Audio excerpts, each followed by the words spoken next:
Conosco também o professor de Relações Internacionais da ESPM, Leonardo Trevisan.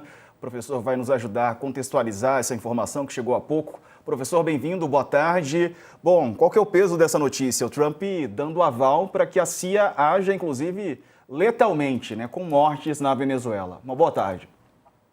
Boa tarde, Diego. Boa tarde, Leonardo Sakamoto. Boa tarde, Daniela, né? Boa tarde a todos que nos escutam, né? Primeiro de tudo, eu acho que o Sakamoto fez a lembrança fundamental, né? Os Estados Unidos, para usar uma expressão antiga, são useiros e vezeiros, né? Como se dizia antigamente, desse processo. De que processo? De produzir esse tipo de intervenção, né? Quem tem alguma dúvida sobre isso, retoma, por exemplo, os quadros sobre a Operação Brother Sun, que era de 64, super documentado, tem livro, tudo isso, né? Então, eles estão com esse costume. No caso chileno, em vários outros na América Latina. De uns tempos para cá, de uns anos para cá, os Estados Unidos ponderaram melhor esse tipo de formação, esse tipo de ataque, né, a qualquer tipo de uma experiência política democrática, né? Eu endosso as palavras do Sakamoto e da Daniela, de que nós estamos. Ninguém aqui está defendendo uma ditadura. Não se trata disso. Se trata de um princípio, né? Tem um princípio de autodeterminação dos povos, né? Tem um princípio de respeito às fronteiras. Não é como invasão militar que você constrói democracia. Isso não aconteceu nunca em lugar nenhum do mundo, né? Então, é óbvio, né, que essa situação caminha para o imponderável. A pergunta que a gente tem que fazer, sabe, Diego, é por quê? Né? Por que que agora, nesse momento, Trump está com um discurso bélico dessa forma? Talvez, né, a gente pode desconfiar que Trump está tentando acalmar as suas bases, né? Principalmente, Trump fez muitas concessões, de certa forma, a uma outra visão de política, se apresentando como um possível ganhador do Prêmio Nobel da Paz. Tudo isso não está agradando a sua base mais radicalizada. A base expandida de Trump está diminuindo. Trump está com 37% de apoio. Se nós olharmos esse número, tem mais de 50 anos que são duas pesquisas, a do New York Times com o YouGov e a da Marplan. As duas indicam a mesma coisa, né? Uma queda, é o mais baixo índice com 9 meses de governo dos últimos 50 anos, né? Primeiro ano de governo geralmente não dá índice tão baixo. O que está acontecendo, né? As pessoas estão com medo, os planos econômicos, as tarifas, mas há também uma recusa, né? Bases republicanas mudaram de opinião, bases republicanas convictas mudaram de opinião sobre Israel. Trump agiu dessa forma. Eu tenho uma sensação que, como disse a Daniela no fecho dela, que nós estamos num limite muito delicado entre a retórica e a ação de fato, né? Agora vamos lá, qual é o custo dessa ação de fato, né? A possibilidade de um ataque aqui eliminaria completamente aquela promessa de Trump lá da eleição de que ele seria alguém que encerrava guerras, que ele não queria começá-las, que ele não faria nenhum início de uma nova guerra. A base vai cobrar, né? Então, portanto, essa situação é difícil. Sabe, Diego, a gente não pode esquecer um último detalhe, né? Praticamente uma semana antes dele colocar os primeiros navios no Mar do Caribe, ameaçando a Venezuela, ele tinha autorizado a Chevron a fazer negócios com Maduro sem sanções. Eu vou repetir. A Chevron é a maior petrolífera americana, né? Ela foi autorizada a voltar a negociar com Maduro, a voltar a tirar petróleo. Eles precisavam desse petróleo? Precisavam. Mas o que é que a Chevron mais precisava? Não perder espaço para outras multinacionais do petróleo que estão fazendo negócio com Maduro por causa das bases do avanço em Essequibo, das novas linhas petrolíferas. A Chevron não queria ficar fora disso, dessa possibilidade. Isso irritou muito, principalmente a ala mais radicalizada do Departamento de Estado, nome Marco Rubio. Trump está dando uma no cravo, outra na ferradura. Eu acho que a Daniela Lima achou bem a palavra, né? Essa retórica serve para tapar esse buraco. Então quer dizer que ele não vai atacar? Trump é imprevisível. É possível que aconteça, mas os custos internos, sem contar os custos externos na América Latina, serão bem significativos. Professor Leonardo, boa tarde, obrigado aqui pela presença no All News. Pensando um pouco em custo, porque é o seguinte, quando eu estava conversando sobre a possibilidade real disso acabar se tornando verdade ou não, uma intervenção. Quando eu digo verdade, não é nem intervenção da CIA, porque cá entre nós, e bem cá entre nós mesmos, a CIA está agindo na Venezuela há um bom tempo já, né? Isso aqui não é novidade. A novidade é que isso se torne público, na verdade, né? Vamos ser sinceros. Exatamente. A CIA, já há um tempão a CIA está agindo. A questão é que quando isso se torna público, quando isso é vazado, né, significa que está se escalando essa história para queremos que todo mundo saiba. Ou por um efeito do suasório do outro lado, ou mesmo para, como o senhor bem colocou, para animar o público interno. O problema é que a escalada disso é imprevisível. Né? E aí eu queria que o senhor analisasse um pouco isso, né? Porque para o Maduro, essa notícia, eu queria que o senhor avaliasse, para a notícia para o Maduro, é boa ou é ruim? Pode parecer esquisito, mas por quê? Porque um ataque direto do Trump, é claro que pode, inclusive, tirá-lo do poder. Mas, por outro lado, essas declarações do Trump estão sendo usadas, eu estava vendo as redes sociais de pessoas do governo venezuelano que estão, na verdade, falando, olha o que a gente sempre disse. Olha o que a gente sempre disse que estava rolando e vocês disseram que era mentira. Eu queria que o senhor analisasse um pouco como é que fica o Maduro no meio disso, como é que ele vai surfar, como é que ele vai navegar diante dessa notícia.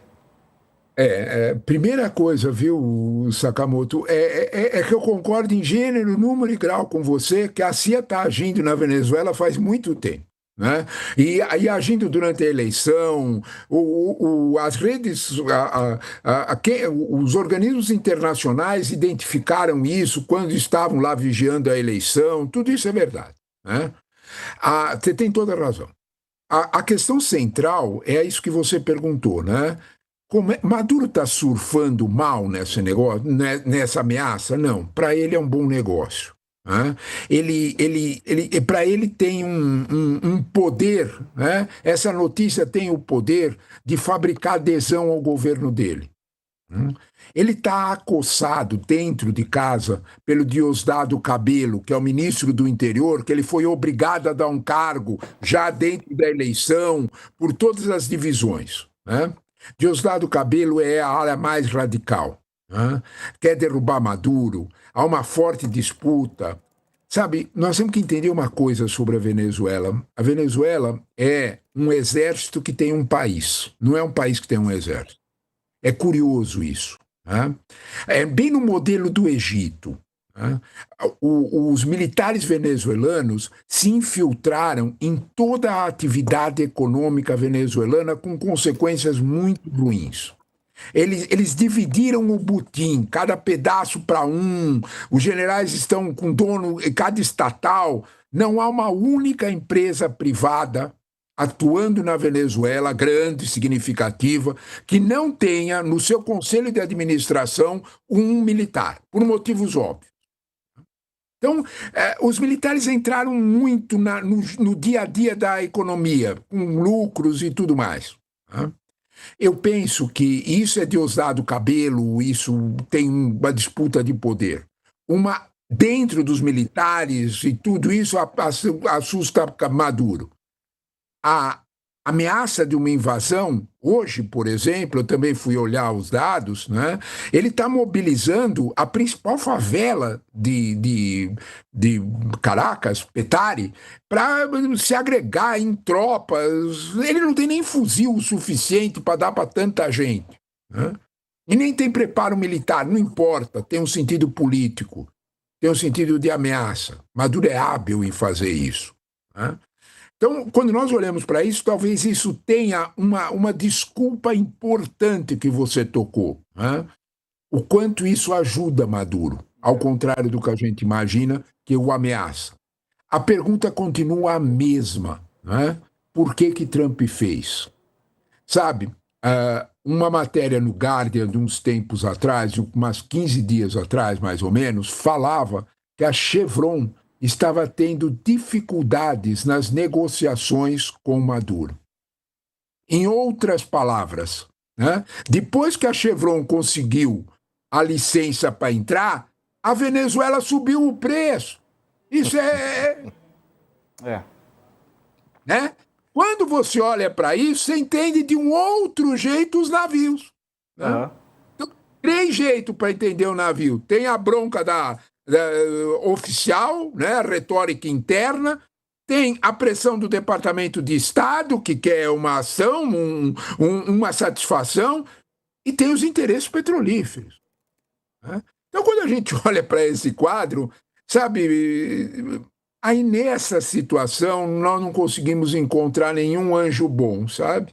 Essa situação é bem delicada, mas bem delicada mesmo, e qualquer previsão pode ser preocupante, porque, de fato, você está lidando com interesses que são mais escusos do que transparentes. Verdade. Isso, todos os lados, isso é delicado. Dani? Muito rapidamente, eu só queria, acho que é importante colocar em tela que a Venezuela é reconhecidamente a maior reserva de petróleo do mundo, tá? São Exatamente. 303 bilhões de barris de reservas que a Venezuela tem. Esse dado é da ANP, da nossa Agência Nacional de Petróleo. Então, assim, isso ajuda a explicar por que o país é tão valioso, é um território tão valioso, e também por que, uma vez estando no comando, é tão fácil corromper, né? Os generais levados por Nicolás Maduro controlam a PDVSA, que seria a equivalente da Petrobras dele, né? Então, por que as Forças Armadas estão ali e há, inclusive, gente paramilícias, né, também a serviço do governo? Porque ele empoderou a cúpula das Forças Armadas, como? Com armas, não com dinheiro, da principal fonte de riqueza que a Venezuela tem, que são as reservas de petróleo. Agora, tem um problema, porque o Trump está numa caçada por petróleo, e, embora um inimigo externo seja, historicamente, a melhor coisa que um político mal intencionado, né, e em situação de fragilidade pode conseguir, historicamente é mesmo o inimigo externo, quando você consegue cristalizar, você força a produção de uma sensação de união para que não haja ali, as pessoas não percam o seu território, a sua autonomia, a sua soberania. Ao mesmo tempo, isso só funciona quando você tem segurança de que tipo de jogador está do outro lado. E, neste caso, não existe. Inexiste segurança sobre que tipo de jogador está do outro lado. Inclusive porque Trump dorme um e acorda outro. É só ver o que aconteceu recentemente com o tarifaço da China, né? Anunciou, desanunciou, anunciou, desfez e tá aí. É muito, para mim, professor, ouvindo as fontes, por que a região está toda muito alarmada, né? Porque, de novo, o dia seguinte é impossível de prever, ou mesmo de projetar com alguma segurança superior a 50%. É uma moeda, é um jogo aleatório, praticamente, que a gente está vendo se desdobrar nesse novo tabuleiro geopolítico com Donald Trump 2, a missão. Já passo para o professor, só trazendo aqui uma informação importante, professor, que os Estados Unidos trouxeram uma espécie de movimentação militar né, para já mostrar forças nesse momento, a Força Aérea dos Estados Unidos enviou 3 bombardeiros estratégicos B-52 hoje para um voo no Mar do Caribe, junto à costa da Venezuela, chegando a menos de 200 quilômetros de Caracas. A nada sutil ameaça, no momento, ocorre em que as tensões entre o governo Trump e o governo Nicolás Maduro estão em alta. O americano diz estar em campanha contra cartéis de narcotráfico que atuam na Venezuela, enquanto o ditador venezuelano acusa de querer derrubá-lo, né? Acusa o Trump de querer derrubá-lo. A julgar pelos sinais externos, as duas coisas são possíveis. O B-52, aviões desenhados para ataques, né? Os B-52 que foram feitos para ataques maciços, raramente fazem voos de treinamento no Caribe. Hoje de manhã e hoje à tarde, eles operaram na região de informação de voo, na sigla em inglês da Venezuela, uma área de notificação compulsória antes do espaço aéreo do país, que começa a cerca de 22 quilômetros da costa. Um dos aviões, de registro 600033, é um dos 46 da frota B-52 americana, habilitados a empregar também armas nucleares. Os outros 2 integram um contingente de 30, que só podem operar armamentos convencionais. Eles também protagonizaram uma curiosidade rapidamente captada nas redes sociais, a rota de voo, que foi monitorada pelo site Flight Radar 24, entre outros, que sugere o desenho de um grande órgão sexual masculino, o que foi prontamente visto como uma provocação a mais a Maduro. Segundo monitores, um avião espião, Citation 560 da Força Aérea colombiana, acompanhou a ação à distância. Pessoal, se vocês puderem abrir a reportagem do Igor da Folha, a gente tem esse mapa, né, desenhado em formato de pênis, né? Foi um desenho feito por esses aviões norte-americanos na Venezuela. Bom, professor, e esse tipo de movimentação? Movimentação quinta série, né? Diga, Dani. Deixa rapidinho, o fato da Colômbia ter acompanhado, de novo, só reforça o caráter emergencial para a América Latina como um todo. Eu faço questão de frisar isso, porque, de novo, né, quando a coisa começou a escalar, o Lula foi orientado a defender uma solução pacífica, mas não a não entrar no mérito sobre a situação do Nicolás Maduro. Por quê, né? Porque, de fato, Nicolás Maduro está no poder com base numa eleição fraudada.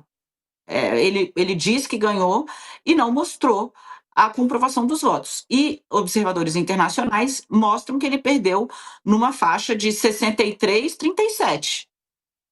Perdeu para Edmundo Gonzalez, né? Então, assim, chama atenção a essa última notícia, que tá aí a rota, né, que foi feita pela aeronave. Essa última notícia de que a Colômbia monitorou os citations enviados pelos Estados Unidos só comprova o quanto o equilíbrio regional será comprometido se houver, de fato, uma ofensiva prática bélica na Venezuela. De novo, a Venezuela já é um problema humanitário para o Brasil, já é um problema humanitário para os países com os quais ela faz fronteira. Algo que acontecesse lá, por mais que não tivesse consequências em termos de conflito para cá, haveria, de saída, consequências humanitárias graves. Professor. Olha, primeiro de tudo, sabe, Daniela, eu acho que você tocou na tua primeira intervenção num ponto que eu não queria deixar escapar, né? Que é a imprevisibilidade de Trump. Né? Tudo pode acontecer. Né? Você só não pode pedir uma coisa para Trump. Você pode pedir o que você quiser, só não pode pedir uma coisa: coerência. Né? É exatamente o que você disse. Ele dorme de um jeito, acorda de outro, a China que o diga. Né? Então, não dá para a gente fazer análises de alguma forma, vai acontecer e a partir dos quadros que nós temos, porque é tudo gelatinoso. Pode ser de um jeito, pode ser de outro. Você tem toda a razão. Né? Agora, eu concordo mais ainda com você quando você fala que isso é uma questão regional. Diego, ela tem razão. Né? E a informação que você deu dessa provocação com aviões B-52, você lembrou, B-52 são aviões que são artilhados nuclearmente também. Seria um absurdo, um bombardeio com um B-52 é algo muito grande. Né? A frota colocada ali não tem nada a ver com caça a narcotraficante em lanchas, né? Olha aí, é esse avião. Né? Então, quando você olha para isso, seria impossível para você imaginar, primeiro de tudo, que a grande desculpa que está impedindo o narcotráfico seja real. Não é isso. Né? A gente volta para a mesma questão que abrimos, né? Por que Trump está agindo desse jeito? Qual é o ganho real dele? Né? Nós temos a questão com o ganho interno, com as suas bases, nós temos a questão da provável problemas com a Chevron, que ele autorizou uma semana antes de mandar os navios. Nós temos também, né, e eu acho que isso é um ponto importante, né, Trump, de algum modo, está usando Venezuela para se relacionar com os setores mais duros dentro do Departamento de Estado. Marco Rubio tem uma especial aversão à Venezuela, né? A quem a Venezuela só perde para Marco Rubio dia da própria Cuba, né? Aí é por um problema familiar até, né? Mas de alguma forma, quando a gente olha para esse quadro, são várias frentes. A frente mais perigosa é aquilo que a Daniela falou, uma intervenção militar hoje na América Latina seria bastante ruim. Né? Para tudo, para todos os pontos, sob todos os pontos de vista. Uma intervenção militar deixaria a América Latina, devolveria a América Latina há mais de 50 anos atrás. Né? Isso não é conveniente a ninguém. Eu ousaria dizer que nem mesmo a diplomacia argentina, ela não abriria a boca, mas nem mesmo a diplomacia argentina concorda, porque ninguém sabe onde para um clima como esse. Um bombardeio como esse, quais seriam os próximos passos? Romper a linha vermelha é bem custoso. Eu acho que isso nós temos que pensar bastante bem. A Dani lembrou que claro que quando você fala Venezuela é igual petróleo, é a maior reserva do mundo de petróleo, maior que a da Arábia Saudita. Claro, petróleo e Venezuela são sinônimos. Ótimo, tá? A gente compreende isso e compreende o jogo. Isso não pode ultrapassar um princípio para a América Latina como um todo.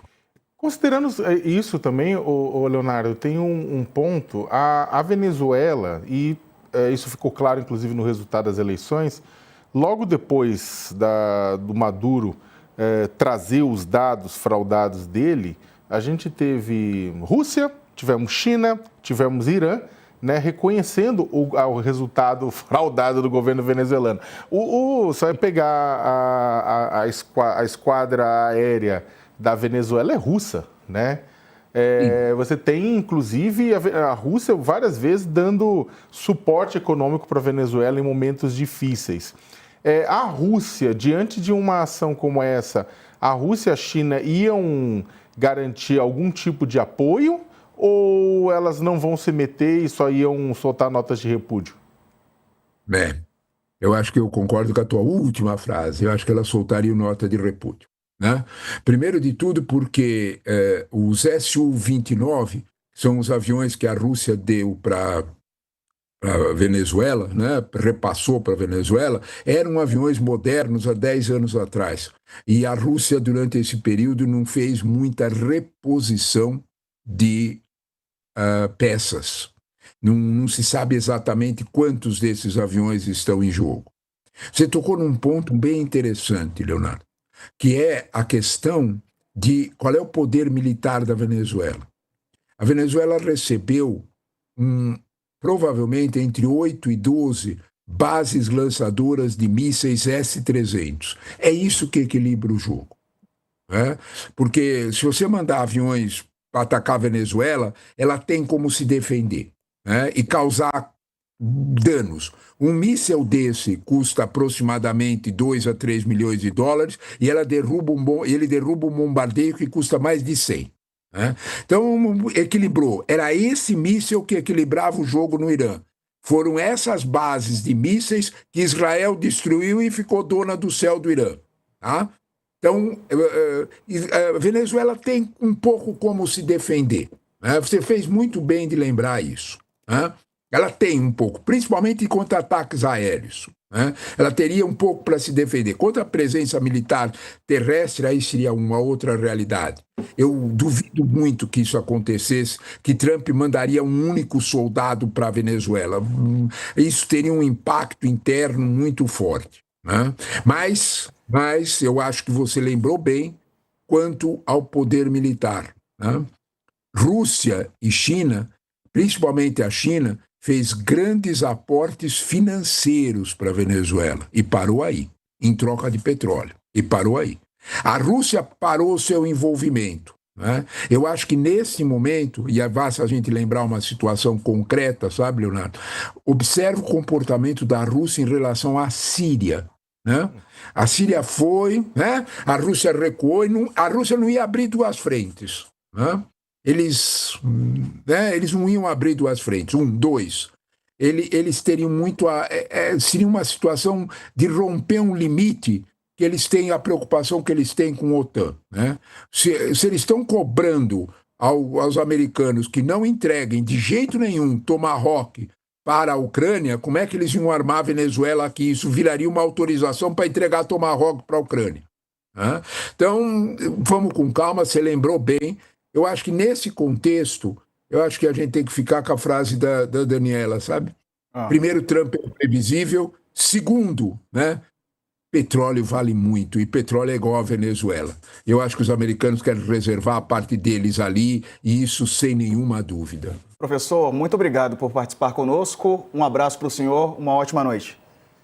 Eu é que agradeço a conversa interessante. Boa noite, Leonardo. Boa noite, Dani. Boa noite, Diego. Boa noite a todos. Boa noite, professor. Valeu, Obrigado. professor.